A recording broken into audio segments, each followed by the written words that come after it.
Bonjour et bienvenue à cette capsule. Alors je vais vous parler aujourd'hui d'un sujet qui vous permettra de vivre de façon harmonieuse dans une vie remplie de bonheur. À la fin de cette vidéo, en fait, vous saurez comment entretenir l'amour au sein de votre couple afin qu'il dure éternellement. Alors au début de toute relation, vous le savez, il existe une attirance mutuelle entre les conjoints. Donc on parle bien d'attirance, hein, c'est-à-dire c'est quelque chose qui est énergétique, qui n'est pas cérébral. Donc c'est pour ça que les êtres sont attirés l'un vers l'autre. Donc cette attirance est liée au fait, que les deux êtres vibrent sur la même fréquence. Vous savez que vous émettez un champ électromagnétique autour de vous, que ce champ se mesure à travers des fréquences, hein, enfin en tout cas ce champ est représenté par des fréquences d'énergie tout simplement. Et à ce moment-là, lorsque vous êtes attirés l'un vers l'autre, deux fréquences identiques s'attirent, c'est parce que vous avez des choses en commun, donc vous avez des choses qui vous attirent l'un vers l'autre. Vous savez également peut-être si vous suivez ces capsules que à travers la production d'hormones qui favorisent la reproduction, nos sens critiques sont endormis et nous vivons le bonheur parfait dans les premiers moments de la relation. Ce sont des moments qui durent entre 6 mois et 2 ans. Donc dans cette période-là, effectivement, vous êtes amoureux, tout se passe bien, vous vous sentez sur un petit nuage, tout est merveilleux. Donc après cette phase, vous le savez aussi peut-être, les hormones disparaissent, en fait, afin que l'autre se met à réveiller les blessures qui sont en vous, dans le but que vous preniez conscience de vos blessures et que vous preniez la responsabilité de vous soigner. Donc, je vous refais un petit schéma. Donc, au début, vous êtes attirés l'un vers l'autre inconsciemment. C'est une attirance électromagnétique parce que tout simplement, cette personne est sur la même longueur d'onde que vous. Ensuite, les premiers moments du couple, vos sens critiques sont endormis pour favoriser la reproduction. Et passé ce laps de temps, donc les hormones disparaissent. Et en fait, la personne que vous avez attirée dans votre vie est la personne la mieux placée pour réveiller vos blessures, pour que vous puissiez prendre conscience de ce que vous avez à faire comme travail sur vous, c'est-à-dire que vous puissiez prendre conscience de vos propres blessures et que vous puissiez donc engager ce travail de guérison pour guérir vos propres blessures.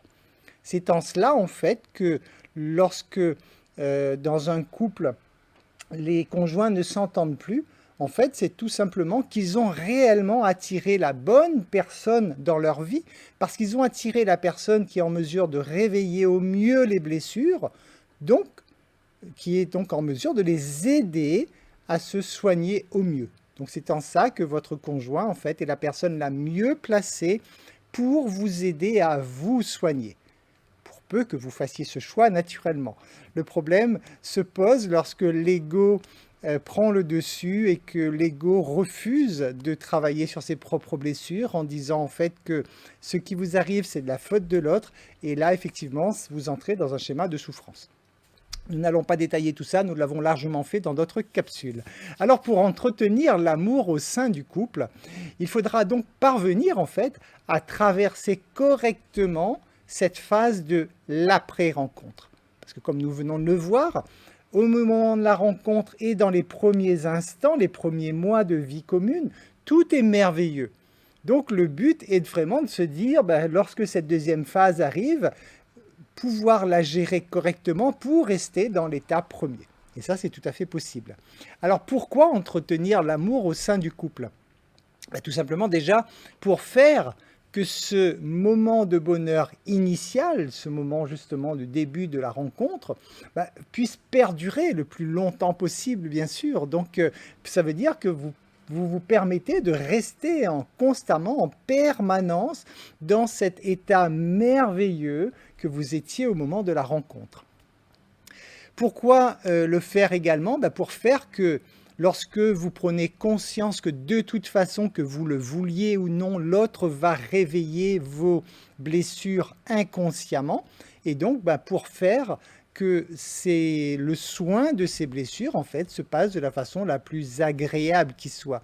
Quand vous comprenez le mécanisme et que vous comprenez que les agissements de l'autre, en fait, réveillent des blessures chez vous et que vous devez apprendre à vous soigner pour aller mieux, ben vous pouvez faire cela tout simplement avec beaucoup de joie, avec beaucoup de bonheur, en comprenant qu'en fait, ça ne sert strictement à rien de lutter, ça ne sert à rien de souffrir, puisque de toute façon, c'est le but de votre vie, de vous soigner.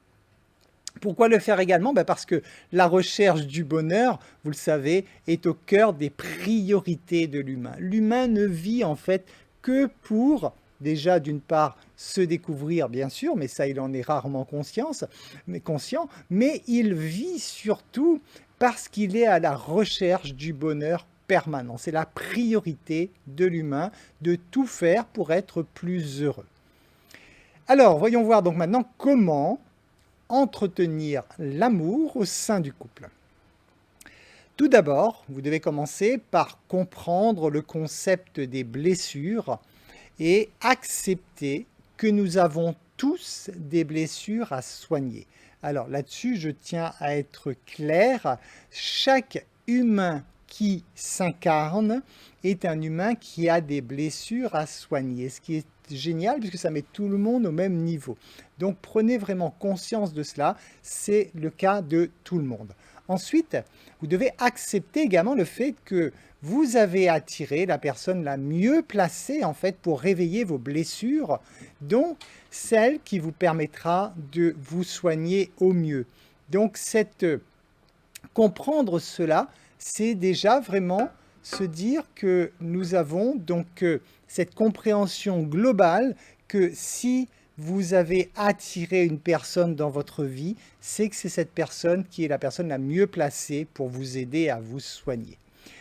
Ayez également pour réflexe d'avoir de la gratitude envers votre conjoint. Pensez à dire régulièrement à votre conjoint des petites phrases du genre « merci d'exister ». Ça, c'est le genre de petite phrase qui permet effectivement de renforcer l'amour, de garder la flamme allumée. Donc, ce sont des petits mots à penser à utiliser régulièrement. Mettez également en place un plan d'action pour entretenir cette flamme. Tout projet doit être supporté par un plan d'action. Encore mieux, un projet sentimental. Donc si vous voulez que cet amour perdure, si vous voulez que cette flamme soit allumée tout au long de votre vie, mettez en place vraiment un plan d'action, planifiez ce que vous devez faire pour maintenir cela. C'est-à-dire, vous devez le faire à travers des projets communs, donc planifiez régulièrement des projets en commun. Planifiez également des temps de rencontre et de partage. Si vous avez entre autres des enfants par exemple, vous savez très certainement que les enfants prennent rapidement une place importante au sein du couple et le couple n'a plus beaucoup de temps réel donc pour tous les deux pour se retrouver. Donc il est important de concevoir cela et de prévoir des temps donc de rencontres et de partage. Que vous ayez des enfants encore plus, mais même si vous n'avez pas d'enfants, quelquefois, ça peut être l'environnement qui prend place, trop de travail ou trop souvent avec des amis ou autre, qui fait que vous n'avez pas ce temps de vous retrouver en tête à tête tous les deux. Donc ça, c'est un temps sacré que vous devez vraiment mettre en place. Pensez également à avoir une vie sexuelle épanouie, bien sûr, puisque un couple s'épanouit également beaucoup à travers la sexualité. Donc là aussi, prévoyez, ne laissez pas cette flamme aussi s'éteindre. Donc prévoyez régulièrement donc d'avoir en tout cas une vie sexuelle épanouie. Je vous rappelle que la sexualité est ce qu'il y a de plus divin.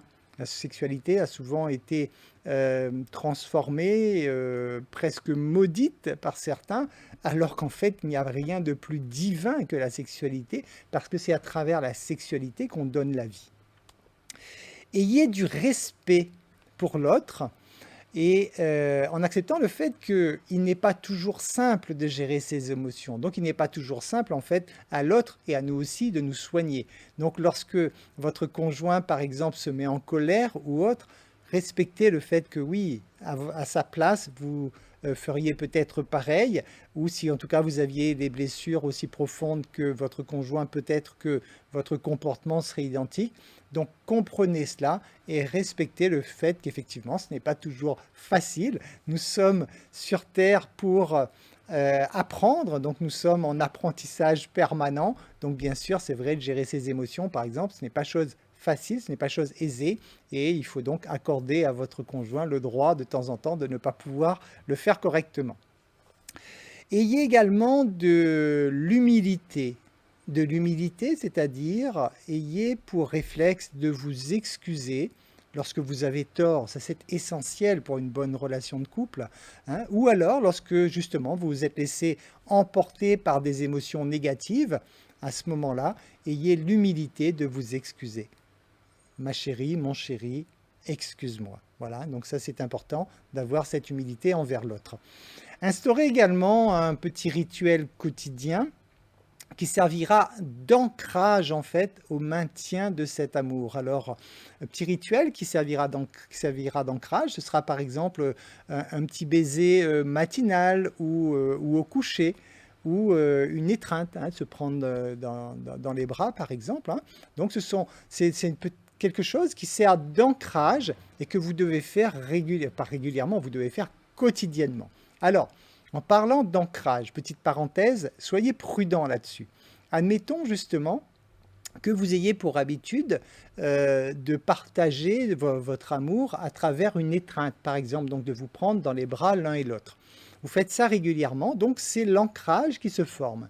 Et puis un jour, il arrive dans la vie de l'un ou de l'autre des problèmes, hein, des problèmes de la vie, on pourrait dire ce qu'on appelle des problèmes, enfin des expériences, qui pourraient être le décès d'un proche ou quoi que ce soit. Et à ce moment-là, la personne pourrait être très affectée. Si vous gardez le même geste, malheureusement, cet ancrage risque de disparaître pour devenir cette fois un ancrage négatif. C'est-à-dire que ce geste sera fait lorsque l'autre a besoin d'attention, a besoin d'être soutenu, donc lorsque l'autre souffre. Et en fait, malheureusement, cet ancrage pourra devenir un ancrage négatif, ce qui fait qu'au bout de quelques mois, lorsque vous allez vouloir réconforter votre conjoint, vous allez le prendre dans vos bras et à ce moment-là, l'autre aura qu'une envie, c'est de fuir parce qu'en fait, c'est devenu un ancrage négatif. Donc surveillez bien cela. L'ancrage que vous allez mettre en place pour faire perdurer votre amour doit être naturellement un ancrage positif et vous ne devez jamais le mélanger avec quelque chose de négatif. Donc lorsque il se passe des événements négatifs et que l'autre a besoin de réconfort, par exemple, soit vous prenez l'autre par ses mains, soit vous faites autre chose, mais vous n'utilisez surtout pas l'ancrage positif. Voilà, c'était la petite parenthèse. Ensuite, pensez également à entretenir cet amour comme la chose la plus importante de votre vie. Rappelez-vous, quelle est la chose la plus importante d'un être humain? C'est d'être heureux. À travers la relation de couple, à travers l'amour que vous dégagez, vous avez, si vous savez le gérer, la possibilité donc de trouver tout de suite, instantanément, ce bonheur. Donc vous avez la capacité d'être heureux tout de suite et pour le reste de vos jours. Donc vous êtes déjà sur la chose la plus importante de votre vie. Quand vous prenez conscience de cela et que vous entretenez cela toute votre vie, j'ai envie de vous dire, votre objectif de vie, il est déjà atteint là, tout de suite, dans le moment présent.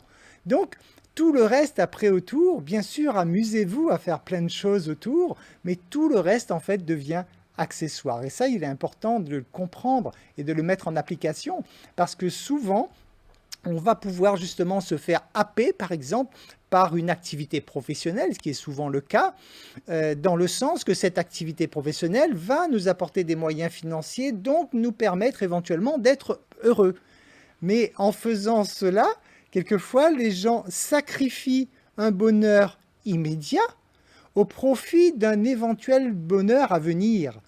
Et c'est en ça, vous devez comprendre à quel point c'est contradictoire et que ça ne tient absolument pas la route. Donc veillez vraiment à cela parce que les gens qui tombent dans ce piège sont extrêmement nombreux. Hein, combien de fois il y a des couples qui s'adorent au début, qui ont vraiment quelque chose de très fort, et après chacun se fait un peu happer par son quotidien, par ses obligations, etc., dans le but justement d'avoir davantage de moyens pour accéder au bonheur, et en faisant cela, il sacrifie un bonheur qui est déjà présent. Veillez également à ce que cet amour ne se transforme pas en attachement. Alors là, si vous faites déjà du développement personnel depuis quelques années, c'est bon. Si vous me découvrez pour la première fois ou depuis peu, ça va pas être évident à entendre. Oui, l'attachement n'a rien à voir avec l'amour. Donc, surveillez que cet amour que vous mettez en place au début, que vous entretenez, ne se transforme pas en attachement. Attachement, ça veut dire dépendance. Dépendance, ça veut dire souffrance. Ça veut dire tout simplement que si vous ne pouvez être heureux qu'à partir du moment où vous êtes avec l'autre, c'est que vous avez un problème. C'est qu'en fait, vous êtes attaché à l'autre, vous êtes en train encore de chercher, de puiser chez l'autre quelque chose qui vous fait du bien à vous, dont vous pensez manquer. Donc vous n'avez pas encore perçu le principe des blessures et vous n'avez pas compris encore comment vous soigner pour devenir autonome sentimentalement.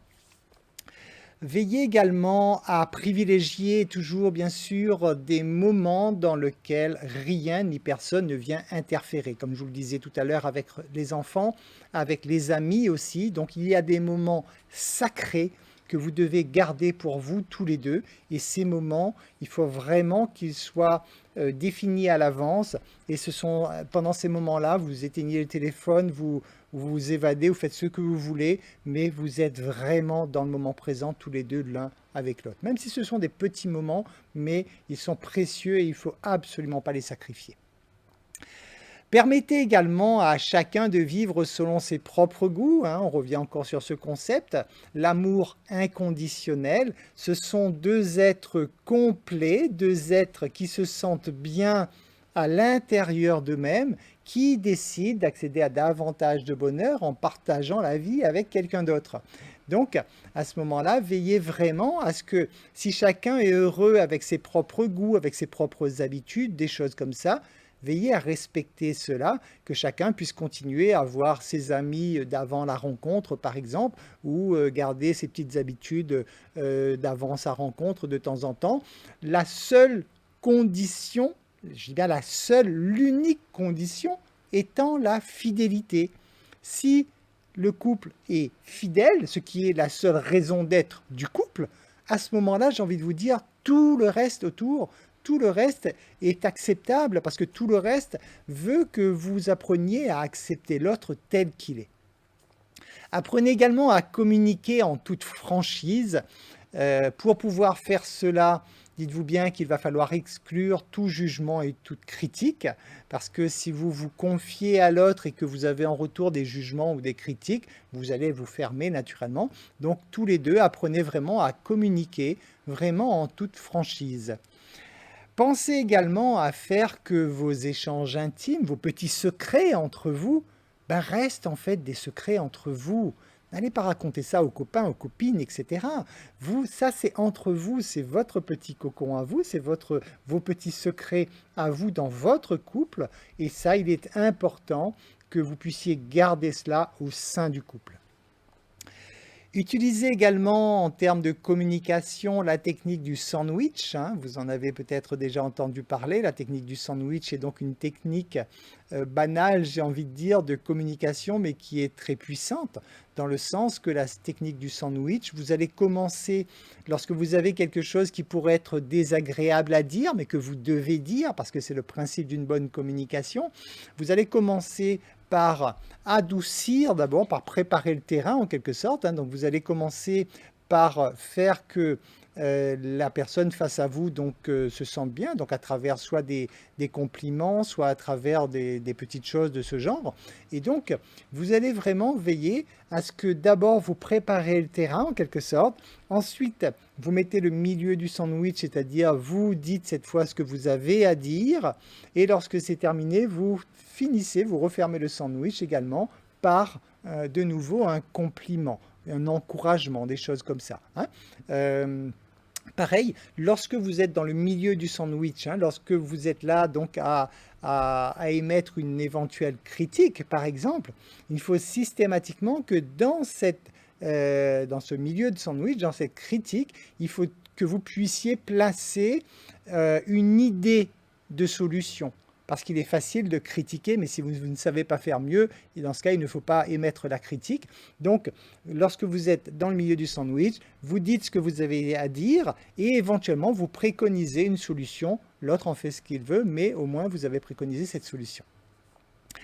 Ensuite, point primordial, surtout pour les femmes, bah, c'est d'être attentionné, pardon, excusez-moi, blablabla, attentionné, messieurs. Hein. Donc, les femmes ont besoin beaucoup d'attention et beaucoup moins que les hommes. Hein. Donc, c'est pour ça que les hommes ne se rendent pas compte de cela. Mais une femme, ça a besoin de l'attention. Mais si vous mettez en place tous ces petits rituels, tout ce que je viens de vous dire, automatiquement, vous aurez apporté l'attention nécessaire à votre conjointe. Partager les tâches quotidiennes, ben oui aussi, hein, donc il faut savoir que si vous êtes tous les deux, par exemple, à avoir une activité professionnelle, pensez que les tâches ménagères et quotidiennes doivent être partagées par le couple. N'attendez pas effectivement qu'il y en ait un des deux qui se tape tout le boulot jusqu'au jour où cette personne elle en a marre et finisse par craquer. Donc évitez cela. Pour cela, bien sûr, donc pensez à partager les tâches quotidiennes. Pour terminer, dernier point, je vous conseillerais d'ajouter dans votre planning en récurrence, pour être sûr donc de ne jamais oublier, une phrase, un acte, en fait, une petite tâche à faire qui serait définie par surprendre agréablement mon conjoint. Voilà. Vous pourriez placer cette petite tâche en récurrence une fois par semaine, une fois tous les 15 jours, une fois par mois, à vous de voir, selon l'importance que vous voulez donner à cette tâche. Et veillez vraiment à ce que ça puisse apparaître de façon récurrente sur votre planning, parce qu'en cherchant à surprendre agréablement votre conjoint, vous avez là dans les mains toute la possibilité d'entretenir justement cette flamme sacrée de l'amour. Je vous remercie pour votre écoute. Je vous dis à très bientôt dans une nouvelle capsule.